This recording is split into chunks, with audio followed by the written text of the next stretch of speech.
Je viens d'une famille traditionnaliste, classique, pas spécialement religieuse, et à partir de 16-17 ans, je décide de me rapprocher de la Torah. Et tout de suite, comme une évidence, Chabad. Pourquoi ? Parce que depuis que j'ai 6-7 ans, je me rends au Beth Chabad du Rav Shlomi Ben Soussan à Courbevoie avec mon père. Et j'ai toujours été frappé par cette ambiance chaleureuse, familiale, de ne jamais juger l'autre, toujours être accueilli avec le sourire.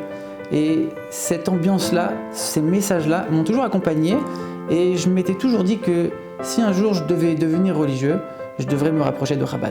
J'avais grandi avec, en étant enfant, cette image que le rabbi était le plus grand rabbin du monde, entre guillemets, et c'est pour ça que tout de suite, ça a été une évidence pour moi de me tourner vers Chabad.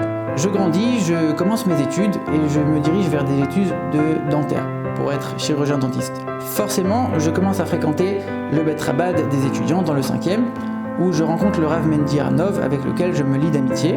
Pendant mes études, je décide d'aller étudier 1 an à la Yeshiva de Brunoy, et à l'issue de cette année, je me marie et je suis fortement accompagné et encadré par le Rav Levi Azimov, que je remercie chaleureusement aujourd'hui.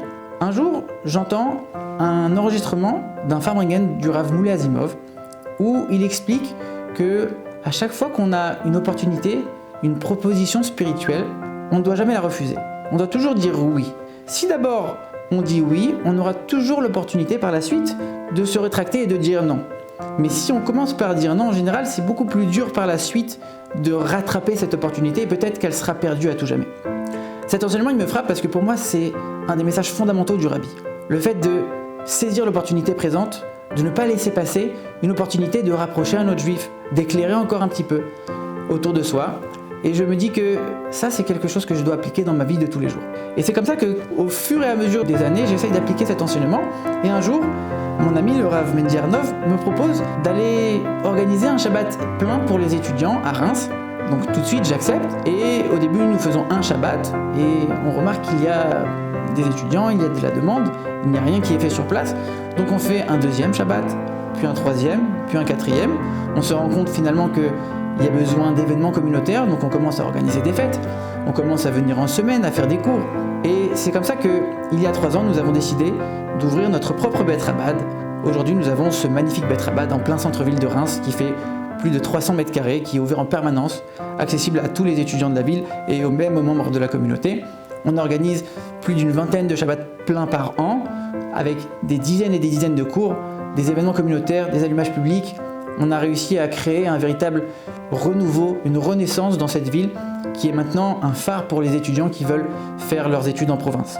Encore une fois, grâce au fait d'avoir accepté cette opportunité depuis le début.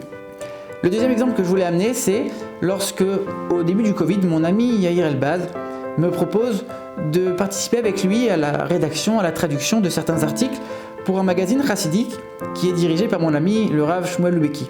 Donc tout de suite, j'accepte encore une fois, et au fur et à mesure du temps, je deviens un des membres principaux de ce magazine, et sans le savoir, je commence à traduire et à rédiger les articles qui seront finalement les premiers chapitres de mon premier livre, puisque grâce à ça, on a sorti le livre qui est Les Nigulim du Rabbi, par la suite le deuxième livre, Les Nigulim de l'Admor HaZaken et Les Nigulim des Rebbeim. Donc grâce à ça, on a sorti 3 livres, j'ai pu en corriger aussi d'autres livres, et d'autres livres sont encore en cours d'attente, en cours d'impression, mais grâce à ça, il y a eu énormément de travail qui a été fait par la suite. Le troisième exemple, c'est à peu près à la même période, au tout début du Covid, mon ami le Rav Shmuel Lubeki, avec qui j'ai déjà commencé à travailler, me propose de participer avec lui au projet L'Écouter Sichot, et c'est ainsi que je commence par traduire la partie française du site, et au fur et à mesure du temps, je réalise moi-même des enregistrements audio de résumés de Sichot qui vont finalement nous amener à mettre en ligne énormément de cours à ce sujet, et c'est pour ça qu'aujourd'hui, j'ai pu publier en ligne plus de 500 cours qui sont maintenant disponibles et accessibles à tout le monde. Encore une fois, un exemple d'avoir accepté une opportunité depuis le début. À la fin de mes études, je suis amené à faire ma thèse et je choisis le sujet de la communication.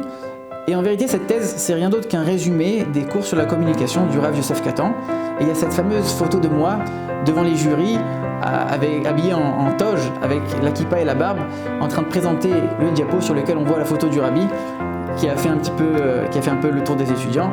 Et aujourd'hui, je travaille en tant que chirurgien dentiste, en même temps de la gestion du Beth Chabad et des cours réguliers tout au long de la semaine.